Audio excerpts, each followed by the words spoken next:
안녕하십니까. 주말에는 경제와 정의를 따따블로 잡는 홍사원의 경제쇼 플러스 시작하겠습니다. 오늘 주제 보험입니다. 필요해서 드는 보험도 있지만 친구나 친척 부탁으로 어쩔 수 없이 들어주는 보험. 이거 아마 저만 있는 거 아닐 겁니다. 오늘 보험 전문가시죠. 미래에셋생명 상품개발본부 유기현 수석 매니저 나오셨습니다. 안녕하세요. 네, 안녕하세요. 네, 그리고 경제플러스의 생명보험 같은 분. 복덩이 오윤혜 씨 나오셨습니다. 감사합니다. 오윤혜입니다. 우리 또 기자님이 저를 위해 준비한 게 있다는 생명보험이셨군요. 그럼 매달 보험료를 납입하셔야죠. 자, 거기까지 하시고. 네, 알겠습니다. 자, 보험. 네. 저도 몇 개 들고 있어요. 필요해서 든 것도 있고, 운전면허 보험도 보험이에요. 운전면허보험은 아니고. 운전자 보험. 오늘 처음부터 만만치 않으신데. 네. 자, 보험 일단 네. 이게 처음에 어떻게 만들어졌는지, 왜 만들어졌는지 그거부터 좀 하는 게 좋을 것 같아요. 마이크를 좀 대시고요, 부장님. 예, 보험 같은 경우에는 일단 아주 고대부터 시작됐다는 개념들이 많아요. 고대. 고대에 이제 함무라비 법전에서 처음 보증에 대한 개념이 나오면서 이것이 보험의 시초다 이렇게 얘기를 하는데요. 예. 그 이후에도 로마의 콜레기아라는 협동조합도 있었고 고대 로마. 그래서 계속 흘러내려오다가 비교적 근대적인 생명보험이라고 하는 건 이제 프랑스의 루이 14세가 처음으로 이제 시작했던. 그 이탈리아에 톤티라는 사람이 있었는데. 톤티요? 네, 사람 이름이 톤티예요. 이 사람이 그래서 연금을 처음으로 만들었어요. 진짜요? 네, 톤틴 연금이라고 하는 연금을 처음으로 개발한 게 이제 근대적 생명보험의 시작이다 이렇게 얘기를 하고요. 그다음에 이게 우리가 흔히 알고 있는 사망보험이 시작된 거는. 사실은 굉장히 옛날부터 있었어요. 사망보험도. 옛날에 사망보험은 약간 갬블의 느낌이 있었어요. 갬블이요? 네. 그러니까 이제 저하고 홍 기자님하고 둘이 내기를 하는 거예요. 올해 오윤혜 씨가 사망한다 안 한다. 그 갬블? 네. $10,000. 난 불사조에 안 죽을 거야. 그러다 보니까 거기 관련된 범죄들도 많이 발생을 했고요. 네. 그래서 그 다음부터 이제 좀 더 정상적인 회사의 형태, 보험회사의 형태로 나온 게 1760년대에 이제 영국에서 에퀴터블이라고 하는 그 최초의 생명보험 회사가 나왔었고 영국에서. 이때 처음부터 통계를 사용하기 시작했고요. 처음에 나온 게 이제 옛날 표현이라서 그렇긴 한데 과부와 고아를 위한 과부랑 고아. 위도우 앤 오펀스 해가지고서 처음으로 나온 상품이 그 최초의 생명보험 상품으로 보고 있죠. 근데 과부나 고아는 사실 경제적인 상황이 대부분 안 좋았을 것 같은데. 그러니까 가장이 사망했을 때 남는 과부와 고아들을 위하여 지급되는 보험이 처음으로 만들어졌었죠. 그렇구나. 자, 오늘 준비하신 거죠. 재밌는 것부터 시작할게요. 이게 보니까 재밌는 보험들 많이 있더라고요. 네, 재밌는 보험도 또 있죠. 데이비드 베컴은 제가 얘기 들은 것 같아요. 옛날에 한번 기사로. 축구 선수. 재밌는 보험 한번 몇 가지 좀 소개시켜봐 주세요. 대표적인 예로는 이제 유명인 얘기를 하셨으니까 유명인 보험으로 유명한 거는 우리 굉장히 오랜 축구 팬들 사이의 논란이 호날두가 위다, 메시가 위다 이거 가지고. 호날두랑 메시요? 네, 많이 싸우잖아요. 메시가 위지. 네, 난 호날두가 좋은데? 섹시하잖아요. 원래 우리나라에서도 호날두가 원래 조금 인기가 있었대요. 그랬다가 지난번에 한번 방한 때 노쇼 사건 이후로 좀 인기가 떨어졌다고 하는데 아무튼 맞아. 이 호날두가 레알 마드리드 시절에서요. 레알 마드리드 구단에서 호날두의 다리의 보험을 1,400억짜리를 가입을 시켰어요. 다리가 사라지면? 근데 그거에 대해서 1,400억. 정확하게는 안 알려줘요. 이 보험금 지급 조건이 뭔지는 안 알려주고 그냥 우리가 호날두의 다리에 1,400억의 보험을 가입했다 이렇게 홍보만 하는 거예요. 그러면 보험회사도 홍보가 되고 호날두하고 레알 마드리드도 홍보가 되고 그러니까 바르셀로나 입장에서는 열받잖아요. 네. 그래서 바르셀로나에선 그래서 메시의 다리에 최대 보상 1조 원짜리 보험을 가입을 시킵니다. 1조요? 네. 1,400억 개 대비 이제 1조. 네, 우리는 1조야. 그런데 그럼 그 1조는 어떤 때 나가니?라고 다른 기자들이 질문했더니 그건 비밀이래요. 다리 잘려야지 나갈 것 같은데 1조면. 그런 것들이 있었고요. 진짜? 그리고 우리나라에 이제 또 젊은 분들 이제 프로게이머 페이커라고 혹시 아세요? 페이커. 네, 들어봤어요. 롤 프로게이머. 이 친구는 이제 오른손에 이제 보험을 가입이 되었다 그러더라고요. 얼마요? 오른손에. 얼마짜리요? 가격도 말 안 해줘요. 보험이 그냥 보험에 있다. 가입이 된다. 근데 이해가 안 되는 게 왼손으로도 게임하라고 오른손으로 게임하는데 왜 오른손만 보험 가입해? 이런 생각도 오른손잡이라서 들잖아요. 그런 거 아니에요? 아니 마우스도 하고 키보드도 만져야죠. 게임 잘 안 하시는구나. 좀 게임맹이라서. 그런데도 불구하고 오른손만 한다. 이거 뭐지? 그냥 홍보가 목적이다 이거죠. 의미 없이 그냥 그렇죠. 홍보다. 그럼 진짜 보험이에요? 그러니까 실제로 보상은 이루어지죠. 보험료도 내고 보험료요? 보장도 이루어지는데 네. 예를 들어서 아까 말씀드린 메시 같은 경우에는 월보험료가 우리는 3억이야. 뭐 이렇게 발표는 3억이요? 하고 있습니다. 네.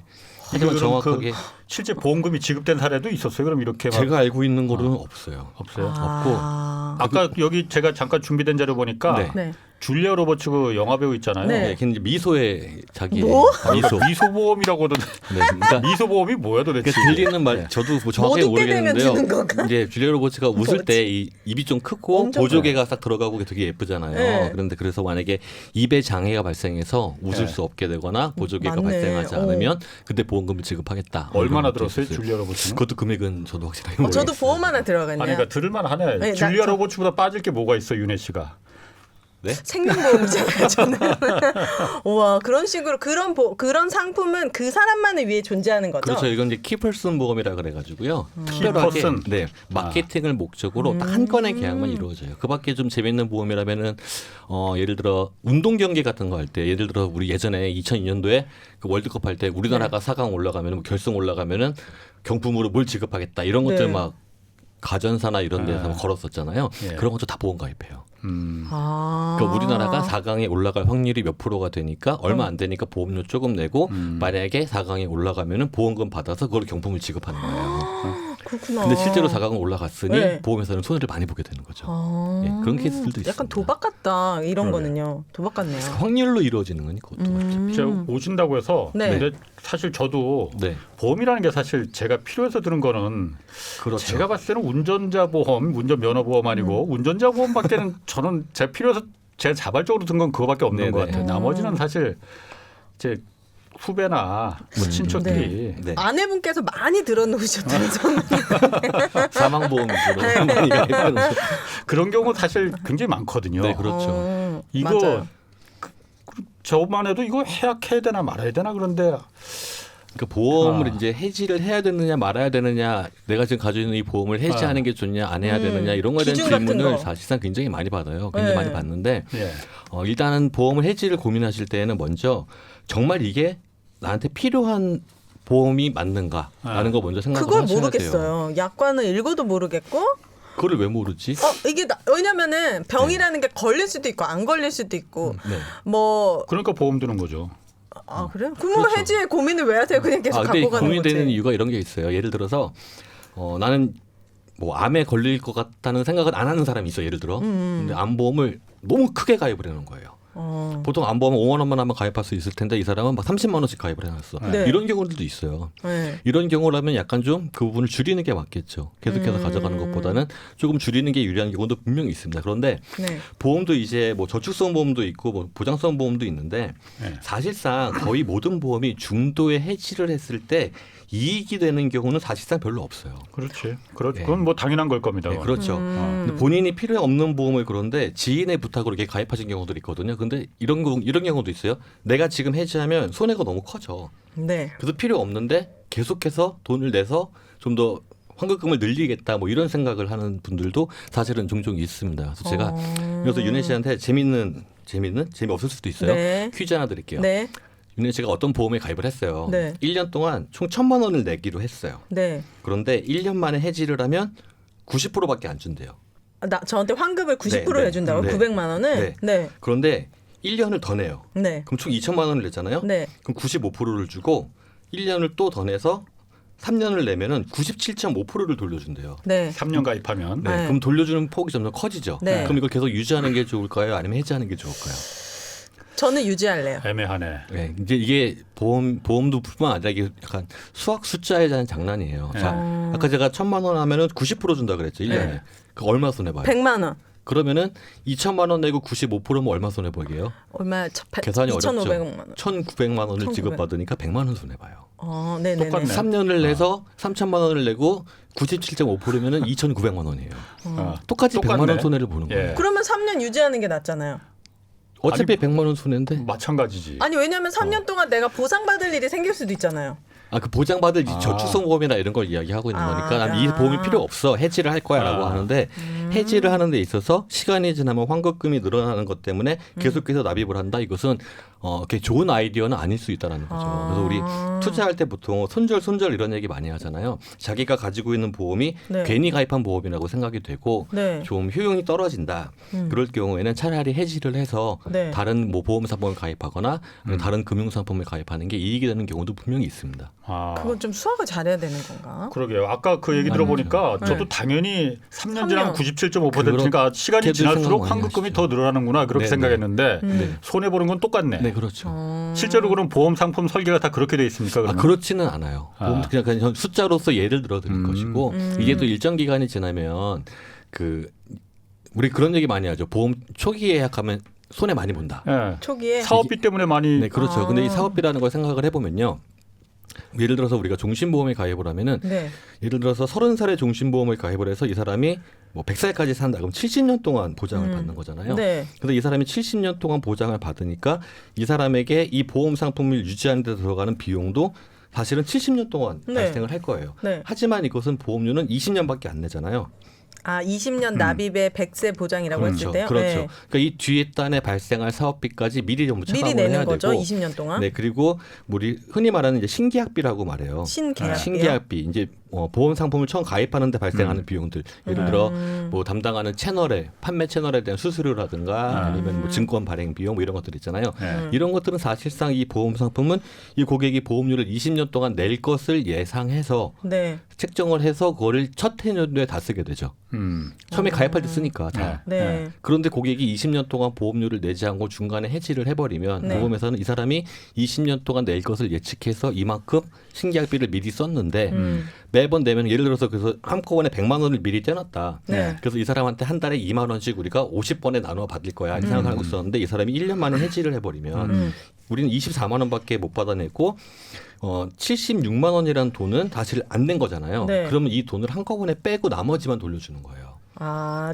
해약할 때. 네, 그러면 고객 입장에서는 해지 환급금이 그 적립금은 예를 들어 뭐 200만 원이 쌓여 있는데 실제로 지급받을 수 있는 금액은 76만 원을 빼고 124만 원밖에 안 되는 거죠. 이런 그러니까 경우에 그 부분 때 손해가 항상 커지는 거죠. 그 분쟁도 생기고 네, 이거 일방적이다라는 얘기가 많잖아요. 그런데 그게 원래는 약관에 다 그렇게 돼 있으니까 예, 다 되어 있고요. 기록이 되어 있는 그런데 그게 내용들이고 합리적인 거고 정의로운 겁니까? 정의로운 것까지는 아니겠지. 정의의 개념을 뭐 어디에 주는 일방적인 피해를 갖다가 전가시키는 거잖아요. 예, 아, 근데 소비자한테. 일방적인 전가는 사실 아니죠. 보험사 입장에서는 제일 네. 좋은 거는 고객님들이 가입을 하셔서 보험료를 계속해서 납입을 하시고 보험금 지급하고 사업비 사용하고 그리고 운영이 되는 게 보험회사 입장에서 제일 좋아요. 예. 보험회사 입장에서도 사실은 조기에 해지를 하시거나 그러면 보험회사도 손해가 많습니다. 그 사업비 안에는 뭐가 포함되어 있는 거예요? 제일 큰 예를 들어 계약 체결비 아까 말씀드린 신계약비가 정확한 말로는 계약 체결 비용인데 네. 여기에는 이제 사업비라든가 뭐 이런 것들이 그 수수료 판매하신 판매처는 은행에서 판매되는 은행에 지급되는 수수료 판매를 대행해 주잖아요. 그 판매를 대행하는 분들에 대한 수수료 부분이 좀 크게 발생하는 것이 맞고요. 그럼 실질적으로 우리가 이거 운영을 할 때 돈을 보험회사에서 들고 있는 게 아니잖아요. 은행에 맡겨서 은행에서 운영을 하는데 네. 그 은행 같은 경우는 우리가 알기로는 고객의 돈을 받으면 이걸로 뭐 대출을 해줘가지고 예대 마진으로 수익을 먹고 뭐 이런 내용들을 알고 있는데 보험회사에서 맡긴 돈 같은 경우는 은행에서 임의로 사용할 수가 없는 거잖아요. 네, 그쵸. 그야말로 그렇지. 보관만 해주고 그렇지. 서비스만 제공하는 거예요. 예. 그리고 서비스에 대한 비용들이 발생할 것이고 그리고 그 보험 상품을 만들고 계속해서 유치하고 보험금을 지급하고 하는데도 계속해서 인건비 같은 것들이 발생하잖아요. 그게 이런 사업비. 것들이 모두 사업비에 포함되어 있는 거죠. 말씀을 좀만 숨 좀 쉬고 해주실래요? 제가 좀 말이 좀 빠른가요? 너무 지금 내가 듣는데 숨이 막혀가지고 예. 좀 호흡을 네, 해주시고 천천히 좀 해주시기 바랍니다. 그래, 보험 몇 개 들고 계세요, 기자님은?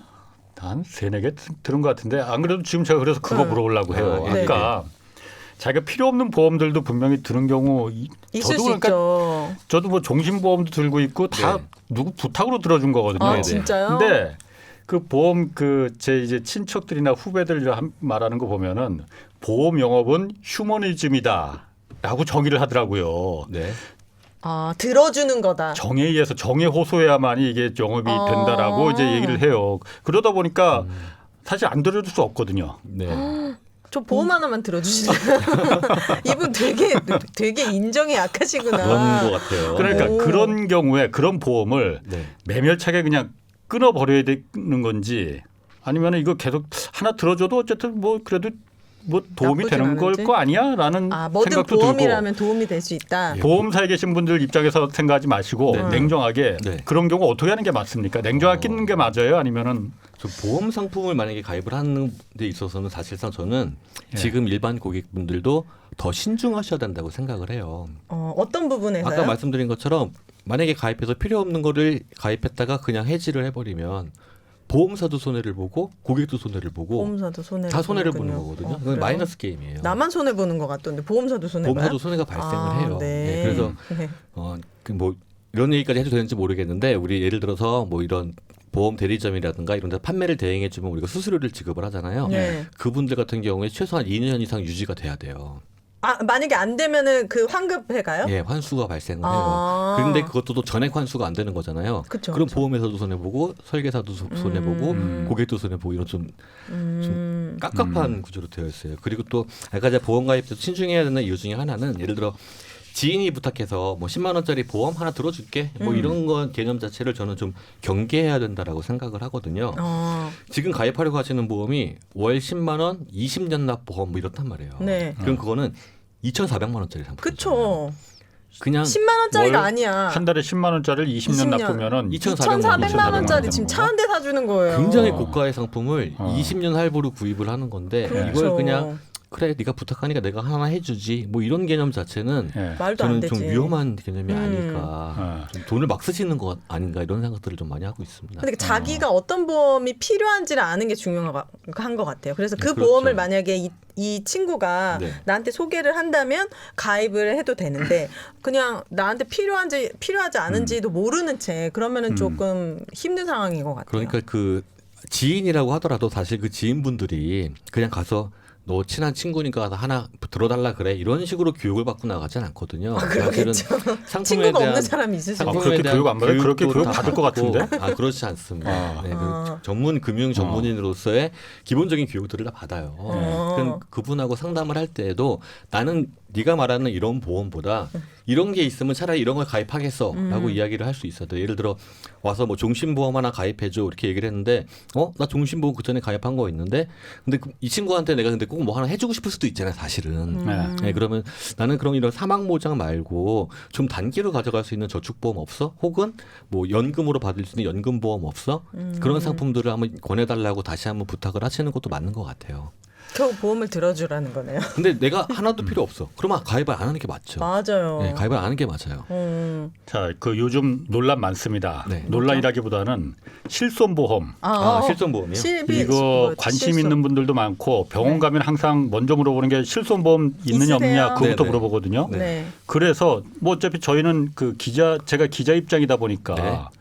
아니 우리나라에서 어쨌든 전 국민을 상대로 하는 의료보험 체계가 완벽하게 갖춰져 있는데 이거 외에 실손보험이라는 따로 사보험 체계를 네. 따로 두는 게 네. 맞는 거냐. 일단 그 의문부터 좀 들거든요. 곤란하실지 모르겠지만 한번 좀 제가 나오셨으니까 한번 좀 얘기해 예, 곤란하지는 주시죠. 않고요. 네. 이제 우리 그 병원에 가서 치료를 받으면은 이게 건강보험 급여가 되는 것이 있고 비급여, 비급여. 부분들이 있어요. 사실 네. 비급여 부분 같은 경우에는 그 환자의 데미지가 좀 큽니다. 금액 자체가 워낙에 크기 때문에 우리나라가 건강보험 제도가 너무 잘 돼 있잖아요. 예. 지금 그래서 예. 급여가 되는 부분은 상당히 뭐 개인 부담금 자체가 굉장히 낮아지는데 예. 비급여 부분은 좀 큰 부분들이 있어요. 근데 예. 이건 무슨 말이야? 급여, 비급여 이건 어떻게 해석해야 되는 거야? 건강보험공단에서 치료를 받았으면은 내가 예를 들어서 그리고 이런 A라는 약을 먹었어요. 그럼 네. 이 약은 급여 항목이야. 그러면은 그 약의 뭐 약값에 예를 들어 5%만 고객이 부담하고 95%는 건강보험공단에서 대신 내주는 거죠. 보험이 되는지 안 되는지. 급여 이 보험료를 급여해줄 수 있어 뭐 이런 건가? 네. 그런 뜻인 거예요? 그렇죠. 그러니까 그냥 쉽게 보험이 되는 치료가 있고 보험이 안 되는 네. 치료 네. 이렇게. 예를 그게 들어 급여. 뭐 물리치료, 도수치료 이런 건 안 되잖아요. 안 되는 경우들이 많거든요. 네. 혹은 뭐 치과치료. 그런 것들은 비급여. 네, 치과 가면 되게 비싸잖아요. 그런 것들은 국민의료보험공단에서 못 해줘 이 말인 그렇지, 거죠? 그렇죠. 알겠습니다. 그건 당신 돈으로 그냥 개인이 물어 이렇게. 알겠습니다. 그리고 예를 들어 뭐 암을 치료받는다. 그럼 암도 같은 질병을 가지고 여러 가지 치료 방법이 있을 거 아니에요. 네. 그런 건강보험공단에서 급여로 인정하는 치료 방법들이 있고 치료 방법. 아니, 아직 비급여 항목이 되어 있는 약들이 있고 막 이래요. 달라요. 근데 예를 들어서 이 환자가 나는 고장이 되지 않는 이 약을 너무 먹고 싶은 거야. 이 약이 너무 좋대. 그럼 그건 내가 내 돈을 주고 사 먹어야 되는 거거든요. 그쵸. 그거 굉장히 비싸요. 그건.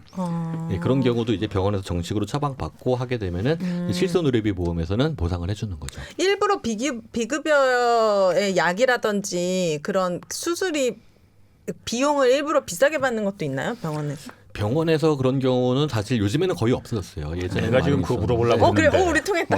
그런데 다시 병원 입장에서 생각해 볼게요. 병원 네. 입장에서는 급여든 비급여든 똑같아요. 아, 어차피 받는 돈이야. 어차피 건강보험공단에서 그러네. 받나 고객한테 받나 은행 병원 입장에서 받는 돈은 똑같잖아요. 그렇네요. 그러니까 굳이 비급여다 이런 건 없어요. 예전에 뭐 과잉 치료에 대한 문제들은 좀 있었죠. 이 사람한테 예. 뭐 이런 수술만 하면 돼, 이런 치료만 하면 되는데 치료量몇 가지를 더해 괜히 아. 그런 게 문제가 된 경우는 있었지만 굳이 비급여로 할 이유는 없어요. 병원 입장에서. 알겠습니다. 그러니까 지금 그 네. 과잉 치료, 과잉 이 부분이 지금 좀 그 제가 좀 물어보고 싶은 거거든요. 네네네. 병원 가면은 네.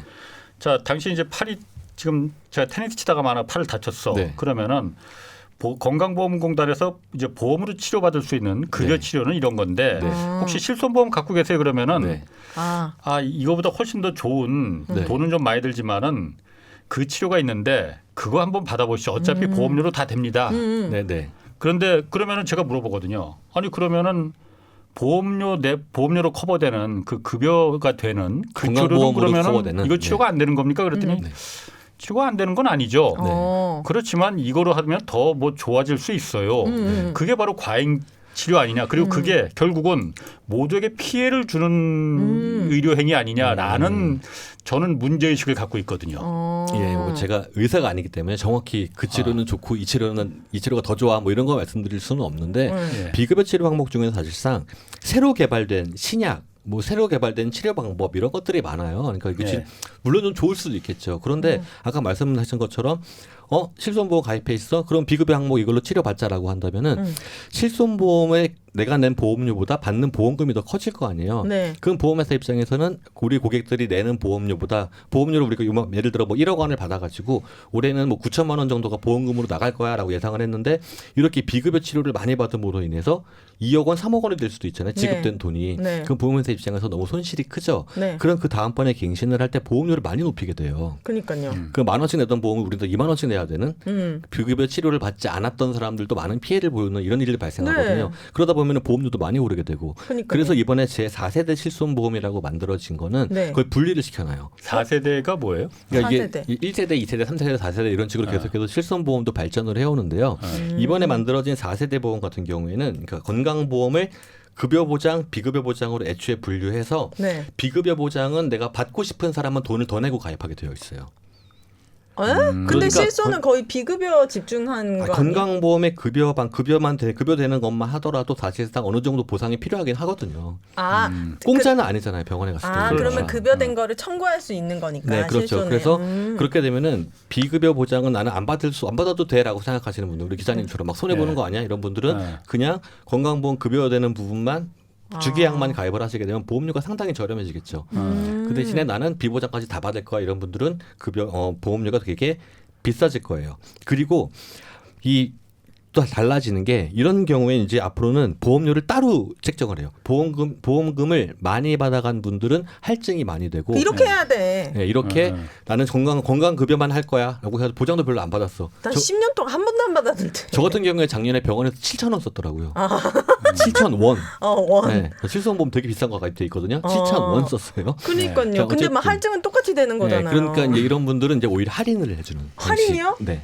할인을 해주고. 그러면 그 4세대 보험으로 갈아타야지 할인해 주는 거예요. 그 전에 갈아타야 들었던- 돼요. 아유, 갈아타야 나 돼요. 이런 거 귀찮은데. 아, 그렇구나. 귀찮은 건 없어요. 지금 뭐 가입하고 계신데 예를 들어 네. 제일 저렴하게 하는 거는 다이렉트 보험들이 제일 가입이 저렴하거든요. 그럼 다이렉트 보험사 전화해가지고서 이러이러해서 나는 지금 가입하고 있는 실손의료비 보험 더 이상 갱신하지 않고 새로운 4세대 실손보험으로 가입하고 싶어요 하면 그쪽에서 이렇게 바꿔줘요. 이거 그럼 제가 그렇구나. 궁금한 거 있어요. 네. 보험사들은 네. 실손보험을 운영하는 게 적자입니까? 흑자입니까? 지금 같은 경우는 적자가 굉장히 커요. 그런데 왜 운영을 해요? 그러니까 이제 적자 폭을 계속해서 줄이려는 노력을 하는 거죠. 아니 그러면은 뭐 이거 제가 보험사에 계신 분 네. 불러놓고 지금 좀 아니요, 마음 약간 좀 치료당하는 것 같아요. 기회가 없어요. 빨리 자. 다 물어보세요. 어차피 국민건강보험이라는 공공인 보험이 의료보험이 네. 있는데 네. 이걸 사보험, 민간보험들은 어차피 돈이 돼야만이 이걸 운영할 의욕이 생기는 거 아닙니까? 어쨌든. 그렇죠. 네. 그런데 굳이 공공보험은 공적인 보험에다가 네. 그 재원들을 어쨌든 국민들이 그럼 민간 사보험에 그런 실손보험에 드리는 돈보다 이 공공보험을 더 강화시키면은 네. 뭐 급여고 비급여고 뭐 더 좋은 치료고 좀 덜 좋은 치료고 할 것 없이 품질 높은 그런 의료 서비스를 받을 수 있는 거 아니에요. 근데 왜 그 방법을 택하지 않고 굳이 투 트랙으로 이렇게 가는 거죠? 그것도 만약에 가능은 한데요. 그런 네. 식으로 국가에서 운영하는 민영보험, 국영보험들을 지나치게 확대하다 보면은 네. 보험료 자체가 너무 비싸질 거예요. 전체적인 건강보험료를 건강보험료가 선택할 수가 없으니까. 건강보험료를 그러면은 모든 사람들이 나는 월급 200만 원 받는 사람이 건강보험료를 80만 원씩 내고 이런 일들이 발생하게 되거든요.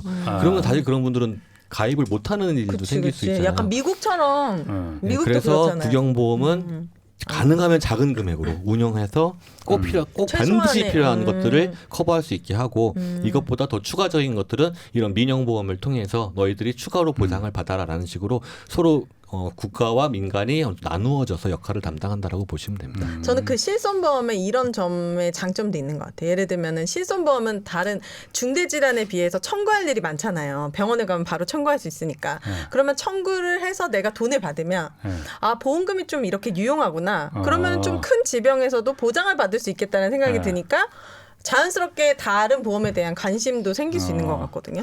저는 사실 제 개인적인 얘기해서 좀 그렇습니다. 그런데 병원에 가면은 네. 제가 실손보험은 저는 안 들고 있거든요. 아, 예, 예. 진짜요? 아니 왜냐면 이게 말이 안 된다고 생각해서 저는 안 들고 있어요. 이렇게 자꾸 민간 보험으로 유도하는 쪽으로 하면은 공공의 영역이 축소될 수밖에 없다. 그러니 나라도 공공의 영역을 지켜야 된다. 삶 자체가 KBS 앞뒤로 깜빡막혀 있네 진짜 이분 진짜. 네. 공영방송 대단하시네요. 병원에 가보면은 네. 그 부분이 저는 솔직히 마음에 안 들더라고요. 네. 실손보험 있느냐, 실손보험 있으면 이런 치료 받는 게 어떻겠느냐라고 권하거든요. 그러니까 그게 의사의 병원에 가면은 왜 그 영업하시는 영업이라고 해야 되나 이렇게 상담해 주시는 분 있잖아요. 실장님. 예. 하고 전 마음에 안 들더라고요, 솔직히. 진짜요? 그래서 이게 병원과 의료산업과 보험산업이 이게 합작해서 짝짝꿍이 돼서 이게 돈을 벌려고 하는 거 아닌가라는 제 순전히 개인적인 생각입니다. 의심이 네. 막 들거든요. 저는 완전 반대인데 그런 약간 좀 안내를 주면 음모론 같아요. 그런 안내를 해주면 되게 고마워요. 약간 실손보험 있냐고 해서 그런 치료를 받을 수 있게 해주면은 전 두 분의 고마워하는데. 중간쯤 돼요. 이게 비급여 치료가 정말 더 필요하고 더 좋은 경우도 있을 거예요. 분명히. 그런 경우라면은 실손보험 가입하신 분들 같은 경우에는 부담 없이 그 치료를 받을 수 있잖아요. 네. 그런데 만약에 실손보험 가입이 안 돼 있으면은 뭐 5만 원만 내면 치료 받을 수 있는 거를 이거보다 조금 좋기는 해. 하지만 뭐 30만 원씩 낼 정도의 가치는 좀 떨어진다고 생각하는 이런 치료들 이런 것들은 사실 선택하기가 쉽지 않으니까 네. 만약에 정말 필요하다라면은 이런 비급여 치료를 받는 것도 필요할 때는 필요하다고 봅니다. 근데 그렇다고 해서 무조건 당신 실손보험 가입했어? 그럼 이 비싼 치료 받자. 이거는 잘못된 거라고 생각하고요. 알겠습니다. 뭐 실손은 거기까지 이제 네네 하시고 정리하고 연금보험 또 이것도 핫합니다. 그러니까 요즘 그 연금보험이라는 게 말 그대로 연금 내가 매달 납부를 해서 돈을 적립한 다음에 일정 나이 이후에 은퇴한 뒤에 그걸 또 이제 탄다는 거잖아요. 네, 그렇죠. 그런데 이게 10년, 20년 뒤에 이제 그 30년 뒤에 타는 건데 네. 그때 되면은 지금 10,000원이 그때 10,000원이 아니잖아요. 그렇죠. 그렇죠. 그럼 드는 게 손해 아니에요? 이건 연금보험은? 이것을 조금 또 설명을 드리자면은 예. 이 화폐 가치가 하락한다는 개념을 한번 생각을 해볼게요. 화폐 가치가 하락한다고 하는 것은 내가 지금 예를 들어서 이 10,000원이 있으면은 빵을 10개를 살 수 있어요. 예. 근데 나중에 시간이 10년이 흘렀더니 빵값이 올랐어. 예. 1,000원이 아니라 2,000원으로 올랐어요. 네. 그럼 난 5개밖에 살 수 없는 거잖아요. 네. 그러니까 이것은 물가 상승률이라고 보시면 돼요. 네. 물가 상승률만큼 화폐 가치가 하락한다라고 보시면 되는데 그러면은 내가 연금이나 이런 상품에 투자를 해서 가입을 해서 운영을 해서 물가 상승보다 높은 수익률을 기록하면은 그것은 플러스가 되는 거죠. 그렇죠. 네, 플러스가 되는 거고 물가 상승률보다 낮게 되면은 손실이 발생하게 되는 거거든요. 네. 그래서 요즘에 그리고 워낙에 저성장, 저물가, 저금리 이런 이야기들이 계속 되고 있잖아요. 네. 그래서 어차피 그리고 우리가 노후 생활이라고 하는 것이 굉장히 길게 늘어나게 되어 있습니다. 늘어나게 되어 있어서 그리고 국민연금이라고 하는 것들이 국민연금은 사실 너무 좋은 연금이에요. 제가 지금까지 본 금융상품 중에 제일 수익률이 아름다운 상품은 국민연금 같아요. 그래서 전 제 주변에 국민연금 가입 안 한 사람들 이미 가입이라도 하라고 저는 이렇게 얘기를 합니다. 그렇게 좋은 상품이 없어요.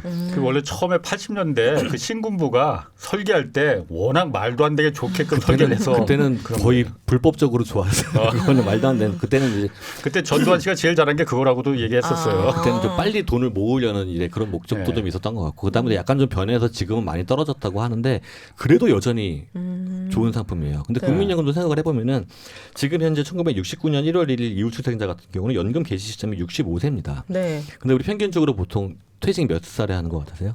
모르겠네. 요즘 60살이잖아요. 네, 법정 60살? 정년은 60세인데 대부분 55세부터 임금 피크 걸리고 하면은 55세에서 60세 사이 은퇴를 진짜요? 하세요. 그럼 60세 은퇴를 해요. 은퇴를 네. 하는데 65세부터 국민연금이 나오잖아요. 천천히 숨 좀 쉬시고.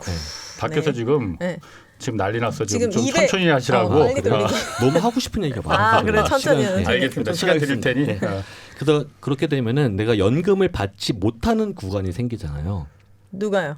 은퇴를 해서 60세에 은퇴를 해서 네. 국민연금이 65세부터 나오고 5년간 5년 못 동안 받지. 못 받죠. 5년간은 아예 연금을 못 받는 네. 구간이 네. 발생하거든요. 그래서 이 구간을 메꾸는 연금도 사실은 필요해요. 아. 그래서 그런 거는 이제 외국에서는 이제 브릿지 펜션이라 그래서 네. 가교 연금, 네. 다리를 놓아주는 연금이라는 개념으로 또 존재를 하고 그리고 국민연금이 수익률이 굉장히 좋다고는 하는데 예. 네.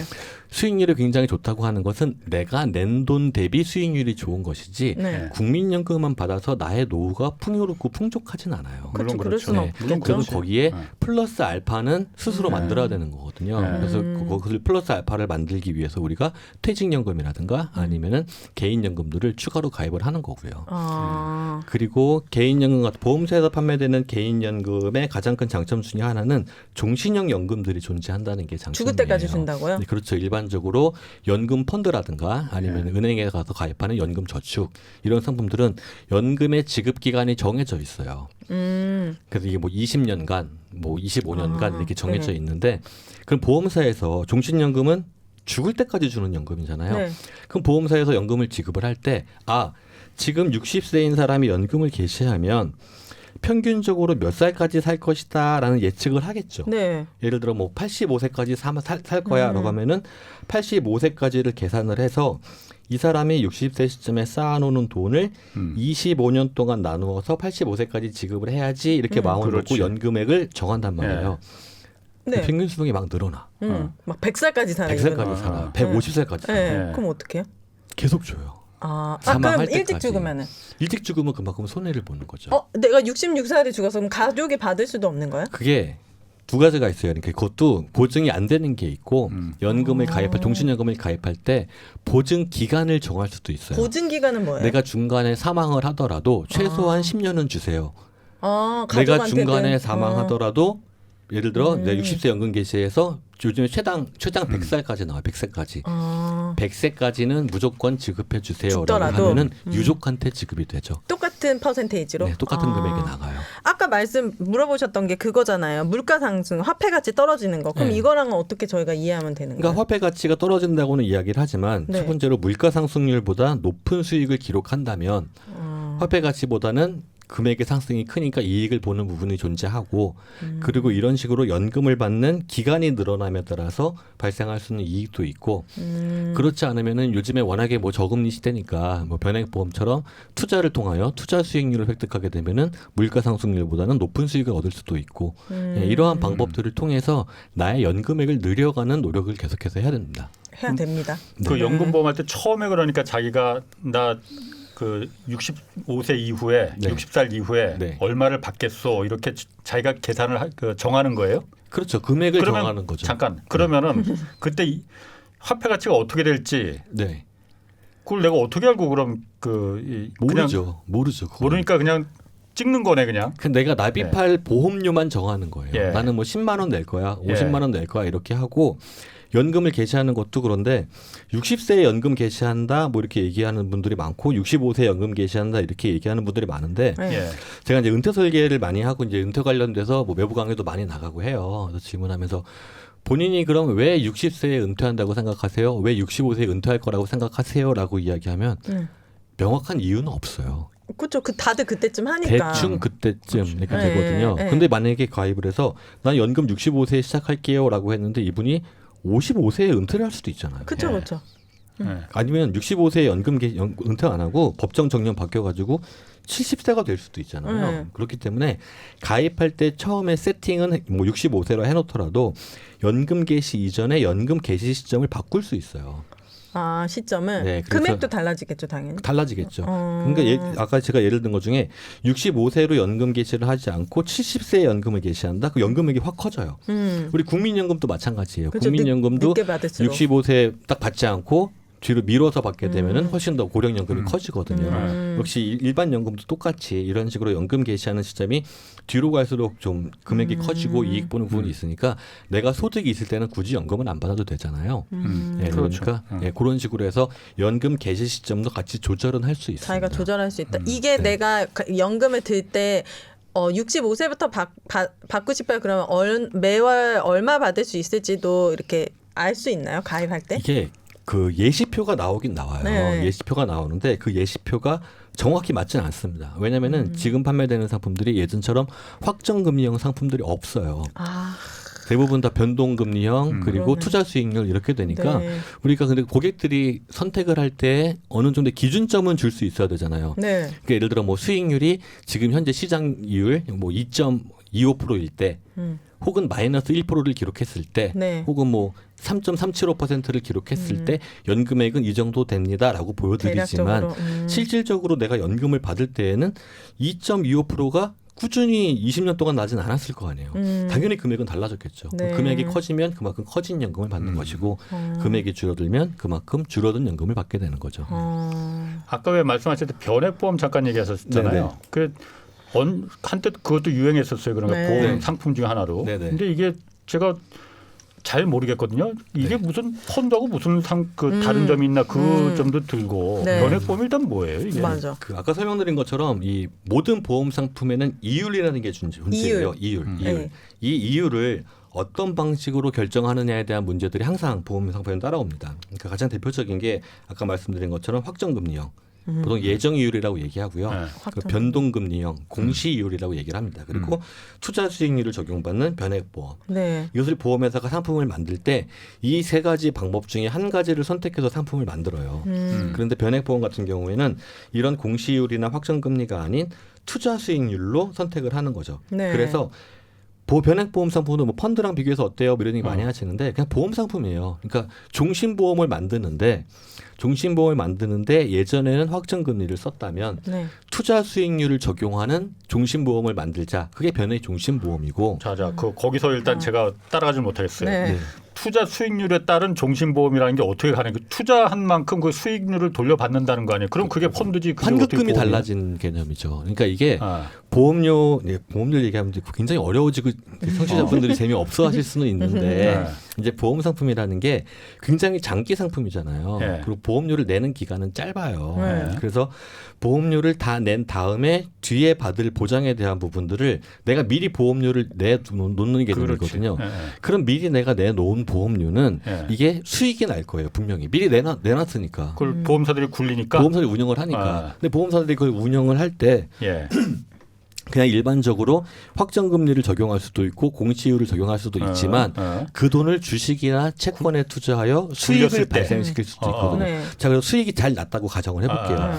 그 수익이 굉장히 잘 났으면 나중에 이분은 뭐 종신보험은 사망보험금이 1억 원인데 네. 1억 원보다 더 큰 사망보험금을 받을 수도 있고 혹은 뭐 60세가 되었을 때 일반 예정이율이었으면은 환급금이 5천만 원이 쌓여 있을 텐데 네. 투자 수익으로 했더니 이게 뭐 7천만 원이 쌓여 있다. 네. 그러면 이분이 이 돈을 찾아서 뭐 연금으로 전환할 수도 있고 아. 이런 식으로 운영을 하는 거죠. 변액은 무슨 말인지 계속 알겠다. 체크하면서 관리를 해줘야 되더라고요. 제가 한 그러니까. 7년 정도 방치했더니 마이너스 20%인 거예요. 아, 그렇게도 돼요, 그게? 네, 그냥 내비두면 안 좋은 상태로 막. 그거 제가 전에 한번 상담해드렸던 거 아니에요? 네, 맞아요. 근데 이제 이게 좀 신경 쓰고 펀드의 어. 종류를 바꿔놓고 하면은 이게 또 플러스 보너스가 되기도 하고. 그래서 본인이 그 FC에게 관리를 잘 받던지 아니면 본인이 변경할 수도 있거든요. 이런 식으로 좀 관리를 해줘야 돼요. 아, 이거는 그럼 내가 저 펀드에 그럼 그 보험사의 A라는 미래에셋의 펀드에 네, 네. 아니지 생명보험에 넣었는데 네. 자, 내 보험금 내가 이렇게 지급할 테니까 이걸 갖다가 이런 그 상품에다가 좀 투자해서 수익률을 올려다오. 네, 네. 그런데 여기가 잘 안 나 수익이 그러면은 네. 거기 말고 저런 다른 상품에 투자 좀 해주소. 네. 이렇게 할 수도 있는 거예요. 다른 회사를 옮기는 건 안 되고요. 아. 그러니까 미래에셋생명이 예를 들어서 변액 뭐 연금보험에 가입을 하셨다. 예. 그럼 변액 연금보험에 이렇게 보면은요. 펀드가 한 50개가 종류가 있어요. 아. 50개 종류의 펀드, 다양한 국가, 다양한 자산, 다양한 네. 섹터에 투자되는 펀드가 50개씩 있는데 예. 그 50개씩 되는 펀드들을 내가 조합을 하는 거예요. 예. 고객이 직접. 그래서 나는 채권에 한 50% 넣고 미국 주식에 한 20% 넣고 중국 네. 주식에 30% 넣어서 운영한다. 예. 이 운영을 하다가 미국이 안 좋을 수도 있잖아요. 예. 혹은 중국이 안 좋을 수도 있잖아요. 그러면은 요거 빼고 나는 한국 주식으로 옮겨줘. 뭐 이런 식으로 해서 펀드를 계속해서 변경할 수도 네, 있고. 변경할 수가 있어요. 근데 그게 또 어렵잖아요. 안 어려운데? 네. 유니 저는 씨는- 이제 안 유니 씨는 어려워요. 굉장히 똑똑해서. 네, 어플로 바로바로 변경이 가능하거든요. 예, 아니, 그러니까 선택이 어려울 수 있다. 아, 선택은 어려워요. 네, 선택이 네. 어려울 수 있다고. 그렇기 네. 때문에 요즘에는요, 뭐 미래에셋생명뿐만 아니라 많은 회사들이 그 일임형 펀드들도 있어요. 뭐라고요? 일임형 펀드. 일이면 그냥 일이 펀드는 만다고. 딱 하나예요. 딱 하나인데 펀드들의 종류가 아까 50개가 있다 그랬잖아요. 네, 펀드의 종류. 그 중에 일임형 펀드가 있는데 자산 배분형 펀드. 그럼 그거를 내가 딱 고르면은 그냥 그거는 그렇게 돼 있어요. 주식의 60%, 채권의 40%뭐 이런 식으로만 정해져 있어요. 아. 그러면은 보험사에서 알아서 그 60%의 주식을 세계 곳곳에 뭐 여러 가지 다양한 자산에 투자를 대신 해주고 그 대신에 뭐 시장이 안 좋아졌다라고 하면 그 안에서 고객의 동의 없이 바꾸는 거지 그거는. 일이 자산 만다. 비율을 지키는 데서 예. 그런 식으로 해가지고서 수익을 내는 방법도 있습니다. 요즘에 그런 펀드들이 더 많이 판매가 되고 있어요. 사실은. 그럴 수 있겠다. 네. 신경 안 써도 되니까요. 아, 근데 지금 얘기 들어보니까 네. 그렇게 변액보험을 들 바에는 그냥 내가 직접 펀드에 들어가는 건 좀 위험할 수도 있으니까 굉장히 공격적인 이제 투자 방법이니까 자산운용사 같은 데다 이제 그 펀드 상품에 돈을 맡기는 네. 그게 더 나은 거 아닌가 그런 생각 드는데요. 이게 좀 제가 그 전부터 이 변액보험하고 펀드 비교해 달라 이런 얘기들을 많이 듣는데요. 네네네. 저는 그냥 이렇게 대답을 해요. 냉장고하고 에어컨하고 뭐가 좋을까 이렇게 오히려 대답을 아, 아니, 전혀 답변을 다르다는 합니다. 거예요? 그게 어떻게 비교가 돼? 에어컨하고 냉장고하고 둘 다 전부 다 가스를 이용해가지고 냉각을 시키는 기능을 해요. 네, 시원하게. 하나는 음식을 냉각시키는가, 하나는 인간은 공기를 냉각시키고. 인간은 냉각하는 네, 사람은 공기를 냉각. 냉각시키는가 네, 공기를. 그 차이거든요. 네. 네. 변액보험하고 일반적인 이런 리테일 펀드들도 주식과 채권에 투자한다는 방식은 동일하지만 네. 사실상 가지고 있는 목적은 다른 거거든요. 아까 말씀드린 것처럼 보장을 더 잘 받기 위해서 나중에 연금을 더 크게 받기 위해서 이런 목적으로 가입하는 변액보험하고 나는 뭐 1년 투자할 거야, 3년 투자할 거야 이런 경우라면은 그냥 무조건 펀드 하시는 게 좋아요. 단기적으로는. 1년 투자하실 분들이 굳이 변액보험을 한다? 저는 그렇게 찬성하지 않아요. 왜냐면은 변액보험도 일반 저축보험들이 있거든요. 변액 저축보험들. 그럼 펀드하고 똑같잖아요. 보장이 없는 거니까 거의 똑같은데 변액보험이 일반 펀드하고 비교할 때 선취 수수료가 조금 더 비싸요. 예를 들어서 은행에서 네. 가입하는 상품들도 한 2% 정도? 근데 네. 일반 펀드는 1% 정도 되거든요. 아, 수수료가 더 네, 빠지는구나. 그 대신에 네. 연간 받는 운용 수수료가 좀 저렴해요. 변액보험들이. 그러니까 장기로 가게 되면은 뭐 3년, 5년 이렇게 가게 되면 변액보험이 유리한 경우가 발생을 하는데 네. 단기적으로 정말 저 그런 경우도 본 적 있어요. 나 3개월만 투자할래. 막 이런 분들도 있거든요. 변액 보험에요? 그럼에도 불구하고 변액보험에 가입하시는 경우도 있더라고요. 아. 나 3개월 정도 투자할 건데 변액보험 가입하는 거 어때? 저한테 물어보시는 분이 있어요. 네. 그러지 마셔라. 아. 하지 마셔라. 그냥 펀드에 하시던지 아니면 뭐 직접 투자하시던지 그렇게 하시지. 나중에 원망만 듣는다 저한테 얘기해봤자. 그래서 변액보험은 이렇게 짧게 가는 게 아니다. 정말 좋으려면은 10년 이상 가는 게 변액보험은 제일 좋다. 뭐 이렇게 말씀들을 드리곤 하죠. 네. 약간 변액보험은 존니 대표님 스타일. 한번 길게 가는 스타일. 펀드는 이렇게 중기로 가는 스타일. 단기. 중단기. 제가 예전에 네. 제 그 후배 경제부장이 그 얘기를 한번 하더라고요. 보험사에서 보험이 왜 저축성 보험이 있고 네. 그 보장성 보장성. 보험이 있고 이 두 가지 종류잖아요. 네. 보험사의 저축성 보험을 드는 거는 이 바보짓이다. 맞아. 저도 그 얘기 많이 들었어요. 얘기했거든요. 네. 일단 네. 그거 어떻습니까? 저축성 보험은 드는 게 그 우리 이용자들한테 네. 소비자 입장에서는 보험사 입장 말고 네. 유리합니까 불리합니까? 저는 그냥 간단하게 딱 이렇게 줄을 그려드려요. 10년 이상 갈 거면은 보험이 좋아. 왜요? 좋을 수도 있어. 이렇게. 왜요? 일단 세금에 대한 문제들이 있잖아요. 과세에 대한 문제들. 혜택을 받나요? 예를 들어서 한 달에 한 150만 원까지는 보험사의 상품을 가입하게 되면은 10년 이상 유지하게 되면은 과세가 없어요. 비과세 혜택을 받을 수 있거든요. 보험 상품 같은 보험 경우에는 상품 같은 게 보험 상품만 그래요. 예. 아예 세금이 없어요. 그러니까 또 그리고 돈이 많으신 분들 같은 경우에도 뭐 일시금으로 1억 원까지는 10년 이상 유지하면 세금이 없어요. 그러니까 만약에 이율보다 우리가 사업비를 좀 더 보험사가 많이 뛴다고 하지만 10년 이상 가게 되면 그런 것 때문에 좀 커버되는 것들이 있고 그리고 또 그 오래 운영하시는 분들 중에 장점이 뭐가 있냐면요. 예를 들어 변액보험을 가지고 예를 들게요. 예를 들어 우리가 펀드에 고객님이 투자를 하셨어요. 해외 네. 펀드에. 네. 해외 펀드에 투자를 하시면은 그 1년 단위로 결산이 이루어지잖아요. 펀드가. 그래요? 그러면 네. 올해 1년 동안 수익이 몇 프로 났네? 그럼 세금이 얼마가 나와요. 네. 세금이 얼마가 나오는데 변액보험에 예를 들어서 투자를 하셨어요. 예. 1년 동안에 1억 원을 투자를 했는데 처음에 예. 그 연말에 보니까 2억 원이 되어 있대요. 설마. 세금이 네. 없어요. 아, 세금을 내지 아무리 많이 벌어도 없는 게 아니라 내지를 않아요. 내지를 않다가 이게 그게 계속해서 없는 거지 뭐. 시간이 지나다가 나오긴 나와요. 나중에 언제 나오죠? 내가 돈을 찾을 때 나와요. 폭탄 맞는 거 아니에요 그때? 그러니까 그거를 내가 조절할 수 있는 거죠. 뭔 말이죠? 우리가 지금 네. 많은 분들이 과세에 대해서 세금을 무서워하시는 가장 큰 이유 중에 하나가 네.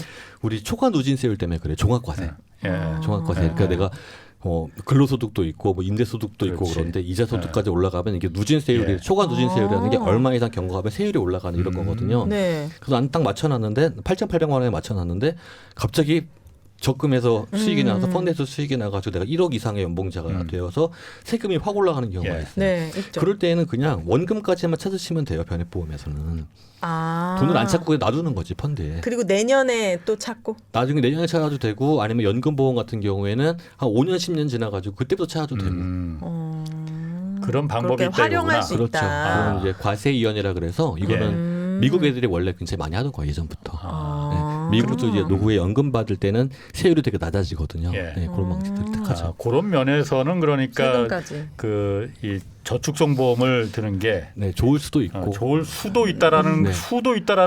말이 참 그러니까 그 걸리적거립니다. 10년 이상. 그렇죠. 10년 중간에 이상. 해지하면은 일반 상품이 더 좋을 수 있으니까요. 예. 네, 그거는 저는 항상 말씀드리는 게 예. 보험은 중간에 해지해서 이익될 일이 별로 없어요. 예. 그냥. 그러니까 처음에 들 때 신중해야 될 것 같아요. 네, 그냥 저축성, 난 그냥 변액 저축보험 혹은 뭐 저축보험 그러면 이거 난 10년 정도는 가져가야지 이렇게 마음 먹으시는 게 제일 좋고 변액 연금보험 그러면 난 연금 받는 게 연금 받을 때 제일 좋은 상품이고.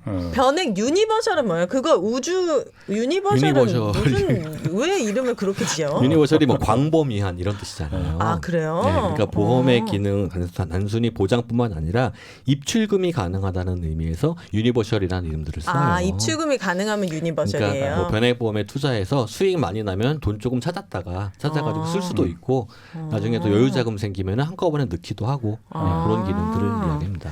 요즘 제가 이런 기사도 봤거든요.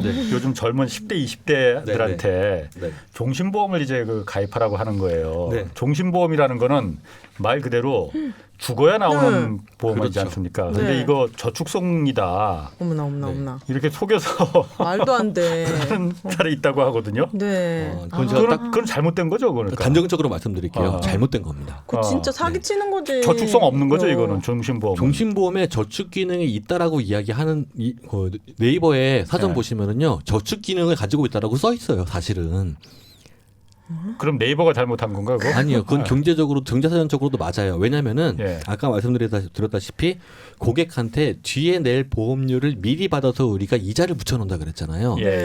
그러니까 일정 시점이 지나면은 뒤에 사용할 돈을 미리 받아놓은 게 수익이 나서 원금보다 커지는 시점이 있어요. 그럼 그때 만약에 내가 해지를 한다? 그럼 원금보다 이익을 보기 때문에 저축 기능이 있다라고는 하지만 해지했을 때를 네. 가정하는 거예요. 네, 그 이익이 있다고는 하지만 네. 네. 그거를 그냥 일반 저축이나 투자 상품, 저축형 상품에 가입했을 때하고 비교하면 작은 금액일 수밖에 당연히 없잖아요. 그렇겠지. 보장이 예. 들어가니까. 예. 네. 그렇기 때문에 이것을 보장성 보험, 분명히 보장성 보험인데 이렇게 저축성의 형태를 가지고 있다고 해서 예. 일부의 저축이 된다 해서 목돈 마련을 목적으로 가입하고자 하는 사람들에게 이 상품을 권유해준다? 저는 그거는 좋지는 않은 것 같아요. 범죄.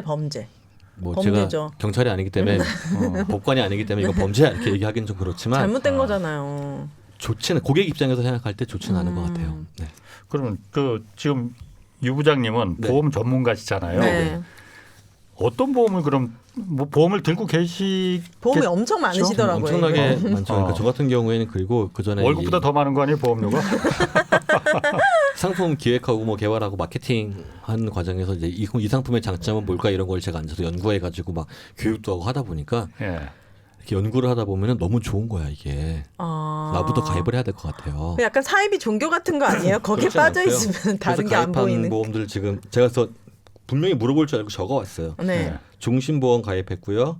정기보험, 연금보험, 변액 유니버설 보험, 암보험, 실손의료비 보험, 어린이 변액 유니버설 보험 이렇게 가입이 되어 있네요.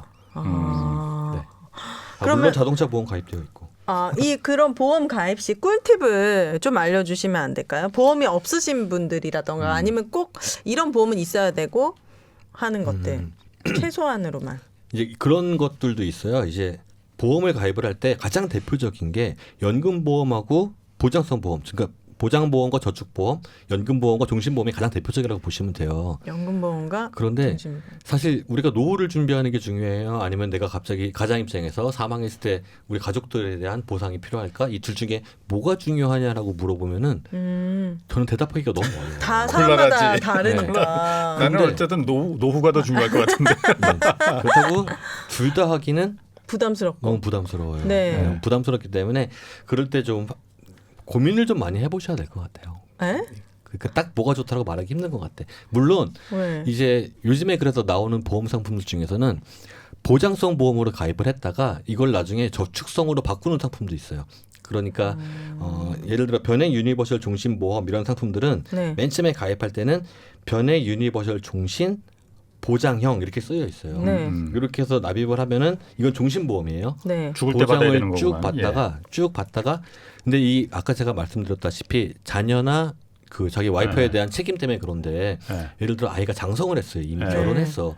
그러면 내가 그렇지. 사망한다고 하더라도 별 네. 걱정이 없잖아요. 그때 네. 내가 연금이 더 필요할 때예요. 예. 그럴 때에는 신청을 해서 이 변액 유니버설 보장형을 변액 유니버설 적립형으로 바꿀 수가 있어요. 중간에 바꿀 수가 있어요? 그럼 어떤 손해를 보게 되죠? 손해 없어요. 그냥 상품이 그대로 적립형으로 바뀌는 거예요. 그럼 그 시점에 아까 말씀드렸다시피 종신보험도 어느 정도의 저축 기능을 가지고 있으니까 적립금이라는 게 쌓이긴 쌓이거든요. 네. 이게 연금 적립금으로 넘어가요. 자동으로. 크지는 않겠네. 그러면 죽을 때도 돈이 나와요? 그건 내가 정하는 거죠. 음. 이 적립형으로 바꿀 때도 이것도 아까 말씀드렸다시피 변액 유니버설 종신보험 적립형이잖아요. 네. 예. 그러니까 이걸 내가 보장을 정하는 거예요. 이거는 나 지금 1억 원짜리를 가입을 하고 있는데 나 3천만 원만 보장 받을래? 그럼 3천만 원짜리로 바꾸는 거예요. 그냥. 그럼 3천만 원만 죽을 때 나오고 네. 나머지 7천만 원은 적립되는 거예요? 7천만 원 적립되는 게 아니라 거기에 그 변환하는 시점에 전환하는 네. 시점에 쌓여있는 적립금을 그대로 저축성 보험으로 바뀌는 거예요. 그냥.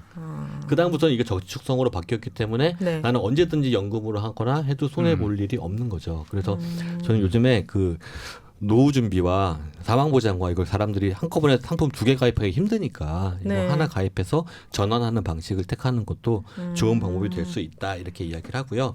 또 하나 더 꿀팁까지는 모르겠고 말씀드리고 싶은 거는 보험계약이라는 상품이 보험계약 상품이 굉장히 장기 상품이고요.